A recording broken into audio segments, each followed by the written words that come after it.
नमस्कार, आप देख रहे हैं भारत टाइम्स न्यूज और मैं हूं आपके साथ छवि। बाड़मेर की चिमोनियों की ढाणी के आरटीआई कार्यकर्ता अमरा राम जाट के खिलाफ मारपीट व मानवीय क्रूरता का मामला।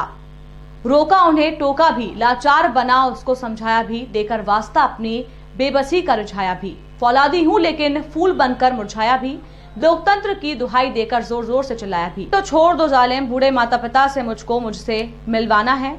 नन्हे मासूम कर रहे हैं इंतजार, उनको कहानी कौन सुनाएगा।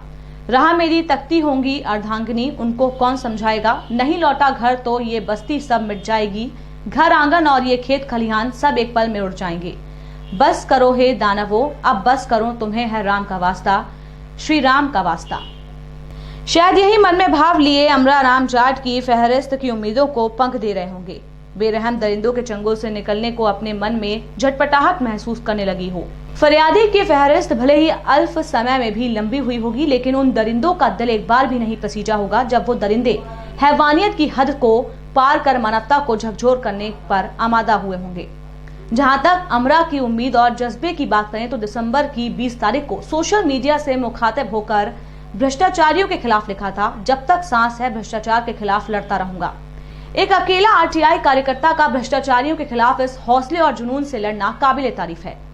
वहीं अमानवीय क्रूरता सिस्टम के खिलाफ ऐसा तमाचा है जिसकी गूंज सूबे के मुखिया तक जाएगी, जिनके राज में अमन शाही आज गुंडा शाही के खिलाफ दम तोड़ती नजर आ रही है। राजस्थान के बाड़मेर जिले में एक आरटीआई कार्यकर्ता के साथ इस कदर क्रूरता की, उससे मानवता भी शर्मसार होने लग जाए।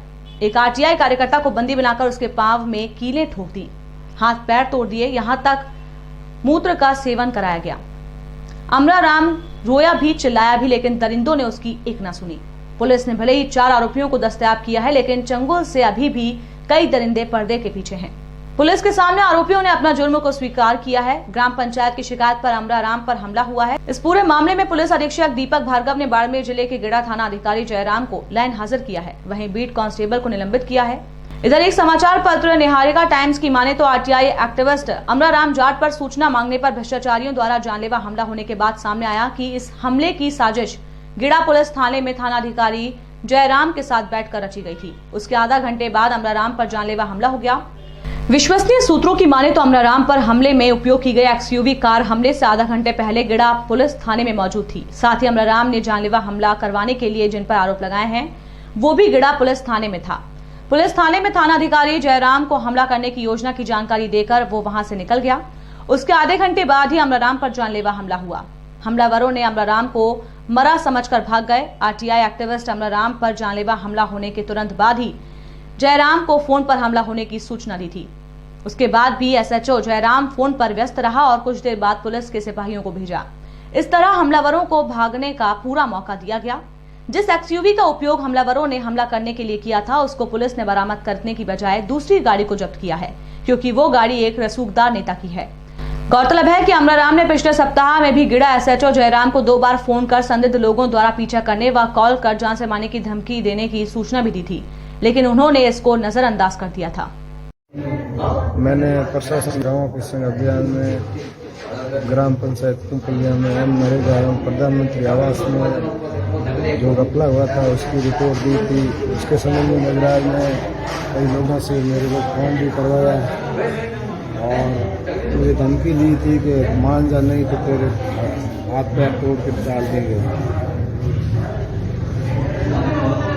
और 2 दिन पहले माना राम ने मुझे व्हाट्सएप कॉल करके धमकी दी थी कि मान जा, ज़्यादा कानून लोगों को मत सिखा।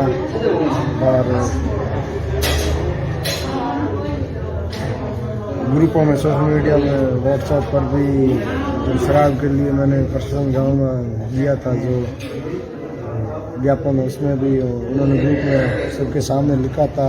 शराब ठेकेदार के लड़के और सरपंच माकाराम का लड़का भूपेंद्र, उसने लिखा था तेरा तो हिसाब करके रहेंगे।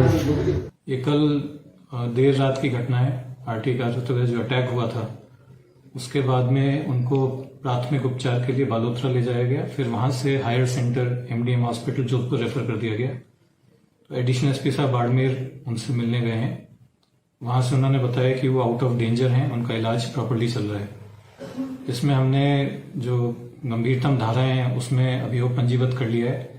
4 टीमें अलग अलग गठित करके, जिसमें तकनीकी टीम भी शामिल है और अन्य थाने के थानाधिकारी भी शामिल हैं, उनको घटनास्थल पे भी भेजा है ताकि जल्द से जल्द आरोपियों की पहचान कर उनको गिरफ्तार किया जा सके।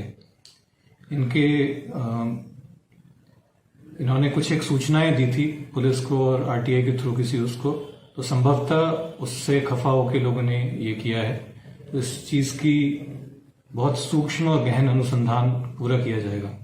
सर, जिस तरीके की ये घटना है, आपने जब सुनी तो आपको कैसा लगा और कितनी बड़ी घटना मानते हैं आप इसे, और इस तरीके की घटनाओं को लेकर भविष्य में ना हो इसके लिए भी कुछ कदम उठाए जाएंगे? जी हाँ, ये एक्चुअली मैं रात्रि में चौहटन गया हुआ था, तो वहां पे नेटवर्क उपलब्ध नहीं था। फिर जब वापस लौट रहा था बाड़मेर, तब मुझे इस घटना के बारे में पता चला, और पता चलते ही बेहद गंभीर घटना लगी मेरे को। इनसे तुरंत बात हुई, मेरी फोन पे बात हुई, इनका हौसला अफजाई करी, और प्रथम टारगेट मेरा उस समय था कि इनका इलाज ठीक से हो जाए ताकि जो ये पीड़ा भुगत रहे हैं वो तुरंत उससे निजात मिल सके। अब वो जबकि सुरक्षित हैं, तो अब हमारा जो प्रमुख टारगेट है मुलजिमों को पहचान कर उनको गिरफ्तार करना, उसकी तरफ हम लोग प्रयासरत हैं और जल्दी ही अतिशीघ्र मुलजिम को गिरफ्तार करेंगे। सर, किस तरीके की मारपीट हुई है? कहाँ हाथ पैर वगैरह फ्रैक्चर्स है, या किस तरीके की आपने एडिशनल साहब ने बताया, कुछ जानकारी दी? हाँ, उन्होंने बताया उनके घुटने के नीचे फ्रैक्चर है और राइट हैंड पे एल्बो की तरफ एक फ्रैक्चर है, और प्राथमिक उपचार और आगे का जो एडवांस ट्रीटमेंट है वो हो चुका है।